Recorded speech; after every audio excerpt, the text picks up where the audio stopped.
Bismillahir Rahmanir Rahim. Alhamdulillah wassalatu wassalamu ala Rasulillah sallallahu alayhi wasallam wa ala alihi wa sahbihi wa man wala, amma ba'd. Assalamu alaykum wa rahmatullahi wa barakatuh. Ndugu Islam, leo tutaangalizia maneno ya as-sahabiyul jalil wal khalifatur rashida Sayyiduna Ali radhiyallahu ta'ala anhu arda, kuhusiana na kumtakasa Mwenyezi Mungu Subhanahu wa Ta'ala kwa katika pahala na upande. Imam Sayyiduna Ali radhiyallahu ta'ala anhu ana maneno yake juu ya kumtakasa Mwenyezi Mungu Subhanahu wa Ta'ala kuwa katika pahala na upande. Na huyu ndio yule ambaye mwenye Mtume alimsifu akasema, ana madinatul ilmi wa Ali babuha, mimi ni mji wa elimu lakini mlango wa kuingia kwenye elimu kwenye mji huo nani? Ni Sayyidina Ali radhiyallahu ta'ala anhu warda. Asema nini huyu kusana na Mwenyezi Mungu Subhanahu wa Ta'ala? Asema Imam Sayyidina Ali radhiyallahu ta'ala anhu warda, amekafariki mwaka wa 40. Manasso kana Allahu wala makan, Mwenyezi Mungu amekuwepo hapakuwa na pahala. Wa huwa al'ana ala ma alayhi kan, na yeye Mwenyezi Mungu hivi sasa yupo vile vile kama alivyokuwa. Mwenyezi Mungu Subhanahu wa Ta'ala amekuwepo hapakuwa na pahala, na yeye hivi sasa yuko vile vile Mwenyezi Mungu alivyokuwa baada ya kuwa mahala, yuko vile vile kama alivyokuwa kabla ya kuumba mahala. Ai bila makan, yani Mwenyezi Mungu yuko bila nini? Bila mahala. Hii ni kauli yake Sayyidina Ali radhiyallahu ta'ala anhu warda.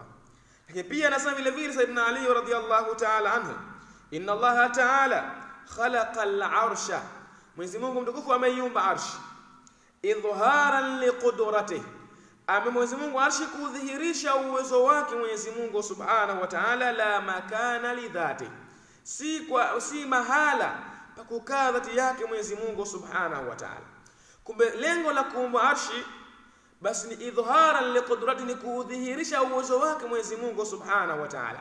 Hakufanya arshi kwa pahala pa kukaa dhati yake Mwenyezi Mungu Subhanahu wa Ta'ala. Kuna baadhi ya watu wanatoa hoja kwa Mwenyezi Mungu amekaa juu arshi. Sayyidina Ali anasema hapana, si mahala pa kukaa Mungu juu arshi, bali arshi Mungu ameiumba ikawa ni kubwa kuliko kila kitu. Lengo lake nini? Idhharan liqudrati, kudhihirisha uwezo wake Mwenyezi Mungu Subhanahu wa Ta'ala. Lakini pia vile vile Imam Sayyidina Ali anasema vile vile, man zama anna ilahana mahdud faqad jahila al-khaliq al-ma'bud, yoyote ambaye atakayedai kwa Mwenyezi Mungu Mola wetu ana saizi maalum, ana saizi, basi huyu ameindikiwa kutoka kumjua Mwenyezi Mungu Subhanahu wa Ta'ala mwenye kuabudiwa. Atadai kwa Mwenyezi Mungu ana saizi, kwamba kakaa mahala fulani maana atakuwa ni mwenye saizi, yuko pande fulani atakuwa na saizi.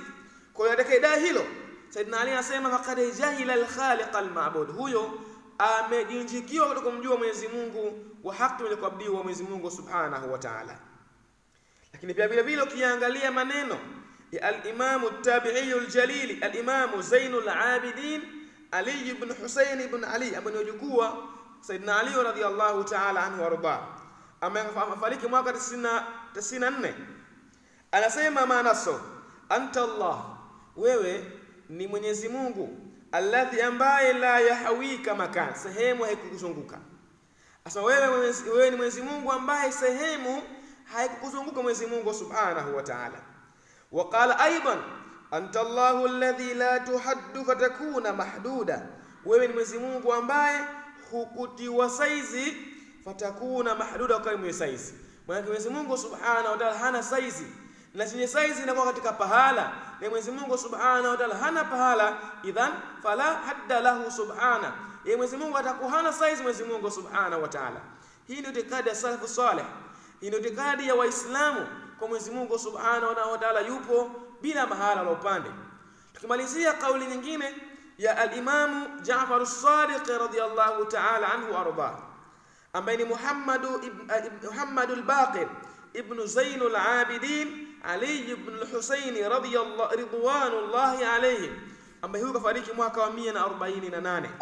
Manasso asema man za'ama anna Allah fi shay, atakayedai kwa Mwenyezi Mungu Subhanahu wa Ta'ala yumo ndani ya kitu, fi shay, yumo ndani ya kitu, au min shay, au anatokana na kitu, au ala shay, au yuko juu ya kitu.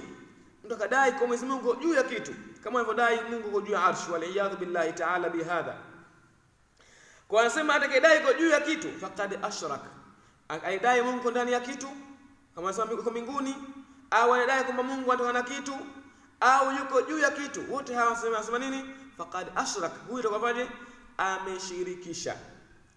Kwa nini? Anasema idh law kana ala shay'in la kana mahmula, sababu lao angekuwa juu ya kitu angekuwa nimekubebwa. Walau kana min shay, angekuwa ndani kitu. Walau kana fi shay'in la kana mahsura, akiwa ndani ya kitu itakuwa nimekudhibitiwa, nimekuzunguka Mwenyezi Mungu Subhanahu wa Ta'ala. Walau kana min shay'in la kana muhdatha ay makhluqa, angekuwa Mwenyezi Mungu atokana na kitu angekuwa nimekuzuka, yani mwenye ni kiumbe, na Mwenyezi Mungu Subhanahu wa Ta'ala yeye ni khaliqun wa laysa makhluq, yeye ni muumbaji wa sio mwenye kuumba Mwenyezi Mungu Subhanahu wa Ta'ala. Hii ndio itikadi ya Mtume wetu Muhammad sallallahu alayhi wasallam, ndio itikadi ya sahaba, ndio itikadi ya wanazuoni wa ahlus sunnati wal jamaa al-ash'ariyatu wal maturidiyya. Wabillahi tawfiq, wassalamu alaykum wa rahmatullahi wa barakatuh.